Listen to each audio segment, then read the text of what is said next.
here's the deal. When I got into hot rodding, cars just weren't that gnarly, right?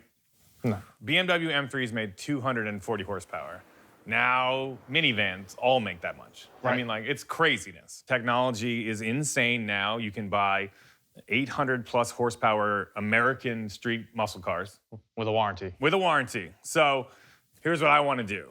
Can we build something gnarlier than that? I'm talking really big, 1,000 wheel horsepower. Wheel horsepower street car. So we've got a 2014 Caprice PPV. That means police pursuit vehicle. I want this thing to run, idle, cruise, drive on the street, and get to the track and be an absolute monster. So send us a motor that rips. I'm down with PPV. So what we have here is your standard Boneyard 5.3 LS motor. Show me more horsepower for less money, and I guess we'll start doing that. We're gonna put some crazy goodness into this thing. We got a complete kit from Lunati. We're gonna put in a big old bump stick, giant cam, pistons, rods, everything new. So get a move on, buddy. So here's the project car, and this was a New Jersey State Trooper car. This thing ran up and down the Garden State Parkway chasing speeders. So you've probably seen one maybe in your rear view once or twice. They are rare because these were never sold to the public. These are what they call fleet only. It's got some cool stuff, some still police vibes for sure. There's no carpet, this is just a rubber mat. Vinyl seats in the back for cleaning up bodily fluids. No console. No console, that's where you would have kept like your computer desk and the 12 gauge, I think. What do you got in there? There are still evidence bags. New Jersey State Police evidence bags in the glove box. And there's even more stuff in the trunk. So apparently, every time you buy a cop car, it comes with a set of these in the Really? trunk. Are we doing this? Oh yeah, we're doing this.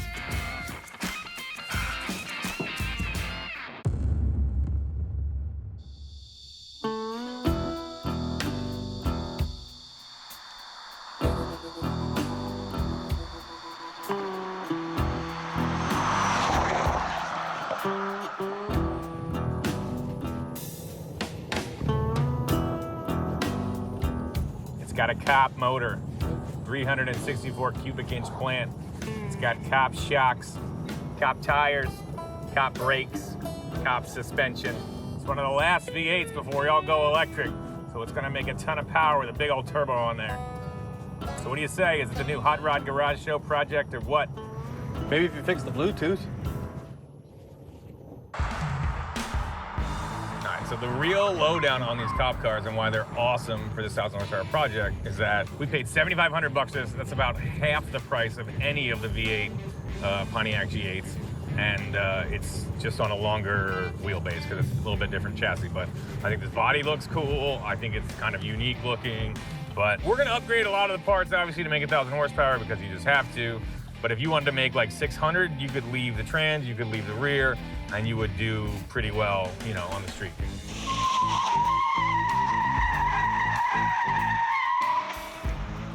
You know, police cars are always really well maintained.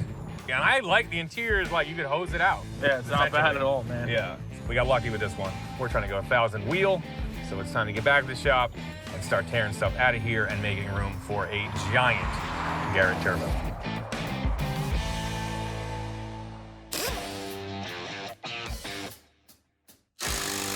All right, so we've got our Caprice back in the shop. We're back in our street clothes, and it is time to start tearing out a lot of stuff to make that 1,000 wheel horsepower. You may see this blonde guy running around. It's my buddy Jake. He's gonna help us here and there doing small stuff, and also just making sure everything's taken care of in the shop. This is pretty gross. This is when things start getting really messy. Cool. Yeah! A real Mad Max vibe now. Okay, so we have our Caprice PPV fully torn down. Exhaust manifolds off, intake off, all the cooling stuff in the front is off. Now it's time to start mocking up our beast turbo system. Now, here's the thing. This 6-liter LS with 140,000 miles on it is not going to hold up to 1,000 horsepower. It would puke its guts up on the top and the bottom, and who knows? Yeah, everywhere. It's a bad idea. So in LA, Lucky is building us up a beast forged bottom end 5.3 that will make that kind of power. Essentially, we're gonna use this tired 6-liter to cram the mother of all turbochargers, a Garrett G42 Big baby. 1450. 1450 refers to how much horsepower this thing can make. 1450. That's what it's rated for. So this thing is gonna get crammed in there and it's gonna be really tightly packed. So we're just gonna start, I guess, hanging this thing in there and doing our best to get creative. So follow along.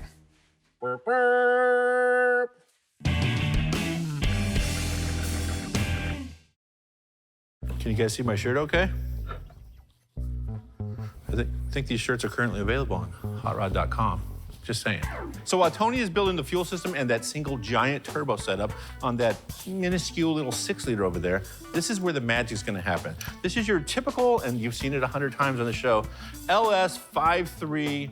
It's been sent out to the machine shop and been completely machined, honed, line bored, cleaned some more, and then contacting Lenati and telling them what we're doing. They send us everything brand new. You've got a stock stroke crankshaft, forged pistons, the Voodoo camshaft, all new timing gear, everything new. We're gonna put it in, and then we're gonna take it to the track and break it. That's just what we do here at Hot Rod Garage. Okay, so we got a set of Lenati X beams, so the nice shallow beams right here, and it's machined out right there. These are forged rods, Summit forged pistons. We're actually using all new stuff, which is just weird to me. Look, I've been working on this car for an hour and my hands aren't even dirty yet. But there's a thing called gapple sauce, and you have to sprinkle gapple sauce on rings to increase the gap so you can push a bunch of boost in there. We had the guys over at CPR take care of the gapple vision, if you will. It's a fine line between gap correctly and then the way we gap them, where there's too much gap and a lot of compression blows right past them into the crankcase and blows oil and smoke everywhere. It's just how we do it here. One of the important parts here is while you're putting this together, you have to make sure none of these seams line up. And now I'm gonna put this other one on, but I will rotate this seam 180 degrees off. And you do that with every ring, so there's not a clear passage for compression to escape. Bing. It looks happy. So now that these are all together, let's put the crankshaft in the block so we have something to bolt these to. Tony, grab. No, he's not here. So this is a Lenati forged crankshaft. It looks like the machine shop CPR took the time to clearance the cylinders, the block actually, for the new rods, which is cool. Everything feels nice. Going together. Here we go.